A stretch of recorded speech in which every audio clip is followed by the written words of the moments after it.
নতুন একটা ভিডিওতে প্রত্যেককে স্বাগত। আশা করি প্রত্যেকে আমরা খুব ভালো আছি, সুস্থ আছি এবং সুন্দর আছি। আজকে আমাদের বিষয় হচ্ছে আলোচনার বিষয়, যারা তোমরা একাদশ শ্রেণীতে উঠবে এখনো পর্যন্ত খাতায় কলমে তোমরা উঠোনি, কারণ মাধ্যমিকের রেজাল্ট এখনো কিন্তু দেয়নি। তো যারা উঠবে তারা এখনো পর্যন্ত কিন্তু বুঝে উঠতে পারোনি মাতৃভাষা বাংলা এই বিষয়টা তোমরা কিভাবে পড়বে, কিভাবে পড়লে শুরু থেকেই তোমরা কিন্তু 40টা নাম্বার তোমাদের আছে ফার্স্ট সেমিস্টারে, সেই 40টা নম্বর সহজেই কিন্তু তোমরা অর্জন করতে পারবে। তো শুরুতেই আমি বলি, তোমাদের দুটো কিন্তু পাঠ্য বই রয়েছে।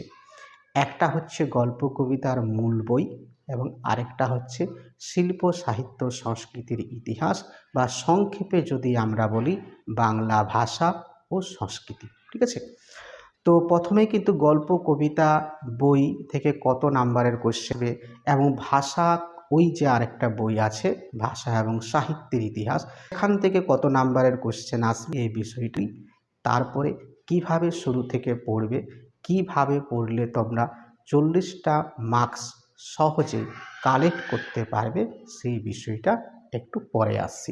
তো আমাদের কিন্তু সিলেবাসে কি রয়েছে আগে একটু বলি, গল্প কবিতা বলি। সিলেবাসে কিন্তু আমাদের রয়েছে একটাই গল্প, বিভূতিভূষণ বন্দ্যোপাধ্যায়ের লেখা, যাকে আমরা প্রকৃতি প্রেমিক লেখক হিসাবে কিন্তু জেনে এসেছি। ক্লাস 8-এ বা অষ্টম শ্রেণীতে যখন আমরা পড়েছিলাম, তার একটা সবথেকে গুরুত্বপূর্ণ উপন্যাস, মন ছুঁয়ে যাওয়া উপন্যাস, এবং এত সুন্দর একটা উপন্যাস যেটা কিন্তু একটা দরিদ্র পরিবারের গ্রামীণ জীবনের ছবি রয়েছে, পাশাপাশি প্রকৃতি বর্ণনাও যে বিভূতিভূষণ বন্দ্যোপাধ্যায় সিদ্ধহস্ত ছিলেন, এই বিষয়টা আমরা জেনেছি। এই গল্পটা তো অর্থাৎ কুই মাচা গল্পটা তোমাদের পাঠ্য রয়েছে। কিন্তু দরিদ্রের জীবনের বর্ণনার পাশাপাশি আমরা পাবো যে প্রকৃতি বর্ণনা,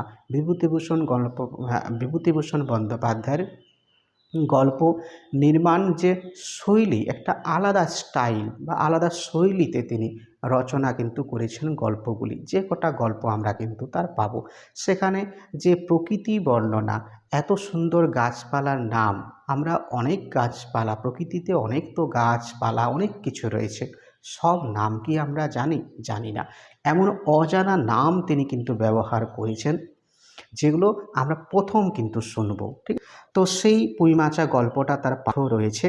2 নাম্বার হচ্ছে বঙ্কিমচন্দ্র চট্টোপাধ্যায়ের লেখা বিড়াল প্রবন্ধ রয়েছে। দুটো কবিতা তোমাদের পাঠ্য রয়েছে, একটা হচ্ছে ঈশ্বরচন্দ্র বিদ্যাসাগর, মাইকেল মদন দত্তের লেখা খুব সুন্দর একটা কবিতা। ঈশ্বরচন্দ্র বিদ্যাসাগরকে তিনি এই কবিতার মাধ্যমে প্রত্যেকটা পরতে পরতে সম্মান জানান, শ্রদ্ধা জ্ঞাপন করেছেন। নেক্সট হচ্ছে নজরুল ইসলাম, যাকে আমরা সাম্যবাদী কবি বলেই কিন্তু চিনি। কবিতার নামও হচ্ছে কিন্তু সাম্যবাদী, হিন্দু মুসলিমের উপরে ঊর্ধ্বে, কোনো নির্দিষ্ট ধর্মকে অবলম্বন করে কোনো নির্দিষ্ট ধর্মকে ছোট করা, সংকীর্ণ করা, এটা তার লেখার কিন্তু স্বভাবজাত বৈশিষ্ট্য কখনোই ছিল না। ঠিক আছে, মানবতার জয়গান তিনি গেয়েছেন এই কবিতার মাধ্যমে, আমরা পড়ব। ঠিক আছে, অফলাইন অলরেডি আমাদের শুরু হয়ে গেছে, যারা আসতে চাও অবশ্যই যোগাযোগ করে এখানে চলে এসো। প্রত্যেক কবিতা পুঙ্খানুপুঙ্খভাবে যেভাবে থেকে তোমাদের আসবে বা আসার একটা প্রবণতা লক্ষ্য করা গেছে, সেইভাবেই সেই অনুযায়ী, সেই দৃষ্টিভঙ্গি অনুযায়ী তোমাদের কিন্তু অফলাইন ক্লাসে প্রত্যেকটা জিনিসকে চোখের সামনে সাজিয়ে দেওয়া হচ্ছে। এখানে আন্তর্জাতিক গল্প একটাই রয়েছে, এটা পুরনো সিলেবাসও আমাদের ছিল, বিশাল ডানাওয়ালা এক থুরথুরে বুড়ো, সুন্দর একটা গল্প, অলৌকিক গল্প, গাব্রিয়েল গার্সিয়া মার্কেজ। এবং ভারতীয় কবিতা একটা রয়েছে, চারণ কবি ভারভারা রাও, এটা অনুবাদ করেছেন শঙ্খ ঘোষ। ঠিক আছে, তো এখান থেকে আমাদের এবার প্যাটার্নটা বলি, কোন গল্প কোন কবিতা থেকে কত নাম্বারের কোশ্চেন আমাদের এমসিকিউ আসবে। গল্প থেকে অর্থাৎ পুঁইমাচা গল্প থেকে 8টি এমসিকিউ তোমাদের আসবে, 8টা নাম্বার থাকবে। নেক্সট প্রবন্ধ হচ্ছে আমাদের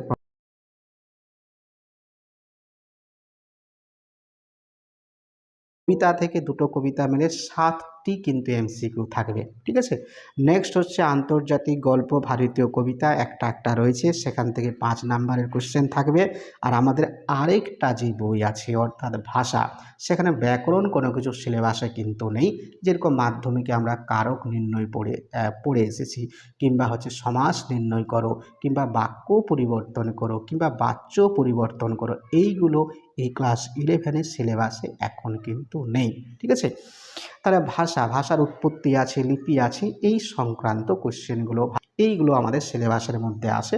অর্থাৎ বাংলার ভাষার যে উৎপত্তি, বিকাশ, ক্রমবিকাশ, এই সংক্রান্ত কোশ্চেন কিন্তু আমাদের এমসিকিউ আসবে। আমি আবারও বলছি, এমসিকিউ আসবে, অলরেডি আমরা জানি। তো ভাষা থেকে 10 নাম্বার কোশ্চেন আমাদের আসবে। আর শিল্প, সাহিত্য, সংস্কৃতির ইতিহাস, সেখানে চর্যাপদ থেকে শুরু করে মধ্যযুগের পুরো সাহিত্যটা থেকে সিলেবাসটা অনেকটা কিন্তু বড়, ঠিক আছে। সেখান থেকে মাত্র 5 নাম্বারের কোশ্চেন আমাদের আসবে। তাহলে এইটুকু আমাদের সিলেবাস। এরপর আমরা আসল কথাতে আসি। তাহলে প্রথমেই কিন্তু আমাদের মনে হবে বা হচ্ছে অনেকের, যে আমরা কিভাবে পড়াটা শুরু করব। সবার প্রথমে কিন্তু বলি যে অফলাইনে ক্লাস আমাদের শুরু হয়েছে। তো সুন্দরভাবে যেখানে কিন্তু পড়ছো, টেক্সট বইটা যতটুকু পড়ানো হচ্ছে, সেই স্যার কিংবা ম্যাডাম পড়াচ্ছেন, টেক্সট বইটা বারবার ঘন ঘন আমাদের পড়তেই হবে। টেক্সট বাদ দিয়ে তুমি যদি শুধুমাত্র নোটস পড়ো, অর্থাৎ ওই 20টা 25টা 30টা কোশ্চেন, তাহলে কিন্তু অটোমেটিকভাবে 40-এ 39 কিংবা 40 কিংবা 38 পাওয়া রাস্তাটা তোমার সংকীর্ণ হয়ে যাবে, পাবে না, ঠিক আছে। টেক্সট বই প্রথমে কিন্তু আমাদের ঘন বারবার পড়তে হবে। 4 দিন 5 দিন অন্তর কিন্তু পড়তে হবে। এমনভাবে পড়বে গল্পের লাইনগুলোও যাতে তোমার আত্মস্থ হয়ে যায় বা মুখস্থর মতো হয়ে যায়। আমি মুখস্থ করতে কিন্তু বলছি না, মুখস্থের মতো হয়ে যাবে, বারবার পড়লেই হয় কবিতাগুলো, ঠিক আছে। এবং ভাষার যে জায়গাটা, ও তোমাদের জটিল লাগতে পারে, তো ওই বিষয়গুলো সহজভাবে একদম উপস্থাপন করা কিন্তু আমাদের হবে। এখনও ভাষা শুরু করিনি, তবে ভাষা আমরা রিসেন্ট কিন্তু শুরুতে চলেছি। তাই আবারও বলছি, যারা কিন্তু অ্যাডমিশন নেবে, খুব তাড়াতাড়ি অ্যাডমিশন নিয়ে নাও। ভাষা থেকে 10টা নাম্বারের কোশ্চেন আছে। তো ভাষার যে টপিকগুলো তোমাদের জটিল মনে হতে পারে, কিন্তু সহজভাবে আমি যথাসম্ভব ক্লাসে উপস্থাপন কিন্তু চেষ্টা করব। এবং ইতিহাসটা তো বললাম একটা আছে। তো আমাদের সব কিছুকে কিন্তু পড়তে হবে, কোনো কিছুকে বাদ দেওয়ার গল্প এখানে নেই। যা কিছু বাদ দেওয়ার যদি কিছু থাকে, সেকেন্ড সেমিস্টারে যখন আমরা যাব, 5 নাম্বারের কোশ্চেন আসবে, 2+3 এই প্যাটার্নে যখন যাব, তখন অনেক কিছু আমরা বাদ দেব।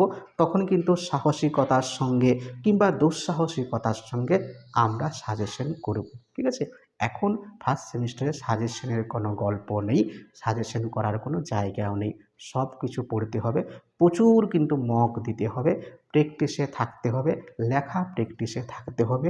যে শব্দগুলো, যে লাইনগুলো একটু জটিল মনে হচ্ছে, পড়ছো ভুলে যাচ্ছ, সেইগুলোকে বারবার না দেখে লিখে আত্মস্থ করতে হবে, এইটুকু। নেক্সট ভিডিওতে আমরা আবার কিন্তু এই মাত্রা বাংলাতে যে কি করে তুমি আরও খুব সুন্দরভাবে গুছিয়ে পড়বে, নিজেরাই নোটস তৈরি করবে, খাতা তৈরি করবে, এবং সেইগুলোর উপর ফোকাসটা বেশি দেবে। সেইগুলো পরবর্তীকালে যখন ভিডিও আমি করব, তখন কিন্তু বলবো। আজ এইটুকুই, বেশ। প্রত্যেকে কিন্তু ভালো থেকো, ধন্যবাদ।